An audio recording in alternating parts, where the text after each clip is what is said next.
Պարոն Խանդանյան, ես մի հատ կարձագանք եմ գործընկերոջս Տիկին Լիլիթ Գալստյանի հարցապնդումներին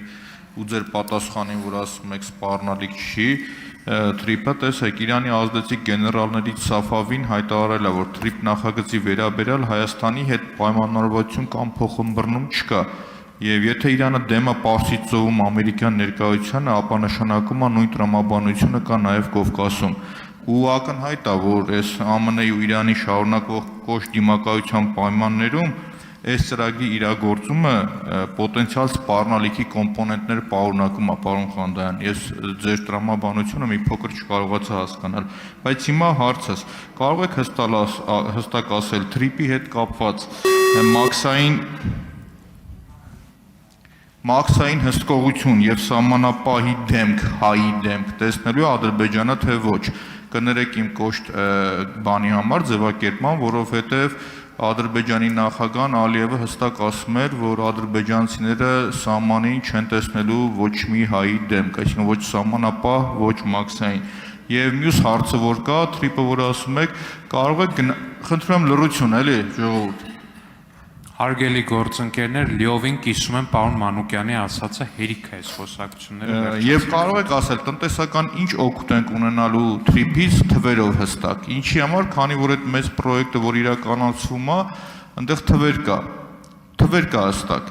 Այդ ունեք թե չէ, ու երրորդ հարցը հասցնեմ արագ տալ, նաև Էրեկ Ալիևն ասում էր, որ մասնագետներն եկել են արևային պանելներ են դնում։ Թրիպը իրականացում այդ Սոկոլովի հայտնի Նեման չասեմ, ամերիկացիներն են, իսկն այդքան մասնագետ չկա ադրբեջանցիներին ենք դիմե որ գան։ Այդ երեք հարցին պատասխանեք, այն սկզբին ուղղակի ես փաստ եմ արձանագրել, խնդրեմ չարժեք։ Ինչի վերաբերյալ է։ Չէ, վերջինը։ Վերջի հարցը։ Ադրբեջանի են, որ եկել են մասնագետները արևային պանելներ տեղադրեն։ Ինչ կարգավիճակով են իրանք ով են, որովհետեւ ամերիկացիներն են, իսկովից հայերն են, ադրբեջանցին ով է դեռ։ Մաքսային հսկողության վերաբերյալ արդեն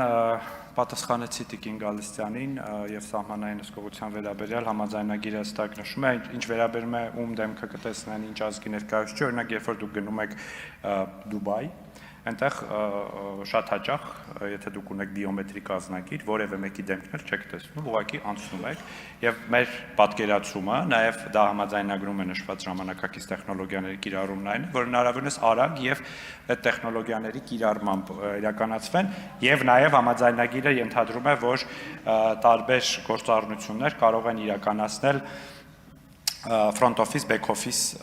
տրամաբանությամբ եւ back office-ում բնականաբար միշտ լինելու են Հայաստանի Հանրապետության մաքսային ծառայության, սահմանապահ ծառայության աշխատակիցներ։ Թվային տվյալներ հստակ ցավոք սրտի չեմ կարող ներկայացնել, այդ հարցին չեմ պատասխանի, կարող եք արձանագրել, որ չեք պատասխանում, ինչ վերաբերում է ես արևային պանելների մասին ճիշտ ասած չգիտեմ, ինչ եք նշել։ Ենթադրում եմ հղում եք անում Ադրբեջանի նախագահի երեկվա հայտարարությանը, որ մասնագետները ուսումնասիրել են էներգետիկ ենթակառուցվածքը եւ այդ փոխկապվածության հարցերը, այդ քննարկումը եւ այդ այցը տեղի է ունեցել 2025 թվականի սեպտեմբերի 5-ին,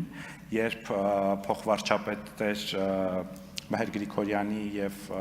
Շահին Մուստաֆայևը միաժամանակ Ադրբեջանի տարածքում, այնուհետև Հայաստանի տարածքում ուսումնասիրել են տարբեր ենթակառուցվածքներ եւ այդ մասին տրվել է մամուլի հաղորդագրություն, այդտեղ երկաթուղու ենթակառուցվածքն է ուսումնասիրել, ճանապարհների վերաբերյալ քննարկում եղել եւ նաեւ էներգետիկ ենթակառուցվածքների մասին։ Դա եղել է 2025 թվականի սեպտեմբերի 5-ին։ Արձագանք Պարոն Խանդայան, ոչ, Նիկոլ Փաշինյանի խոսքերին եմ հղում կատարում, այսօր կառավարությունում հարց էին տալիս լրագրողները, ինքը փաստել է, որ այդ էներգետիկ մասնագետները եկել են, հարցը վերաբերվում է հենասյուներին, որոնք որ Ադրբեջանի նախագահան ասել է եւ Նիկոլ Փաշինյանն էլ հաստատել է։ Դա մեկ, եւ երկրորդը, եթե չգիտեք, մի հատ այսօրվա մամուլի հաղորդագրությունը ուշադիր նայեք։ Եվ մյուսը որ կա, Ալիևի այն հռետորաբանությունը ու Թուրքիայի, որ մեր ատոմակայանը պիտի փակվի։ Եվ ասում եմ մասնագետներ կան, իսկ ատոմակայանը մեր համար ոչ միայն էներգետիկ անվտանգության կոմպոնենտ ունի, այլ նաև ազգային անվտանգության։ ու կարող եմ հիմնավորել դա։ Հիմա նաև դրա վերաբերյալ ձեր դիրքորոշումը մեր ատոմակայանի վերաբերյալ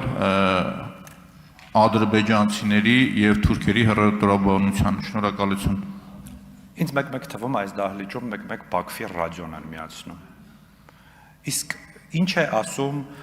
ատոմային էներգիայի միջազգային գործակալությունը։ Գուցե ատոմային էներգիայի միջազգային գործակալությանը հղում անեք Հայաստանի ատոմակայանի փակման ժամկետների վերաբերյալ, կամ գուցե հղում անեք ՍԵՊԱ-ին 2017 թվականին ստորագրված, որտեղ նշված է Ալիևը գյուտ չի արել եւ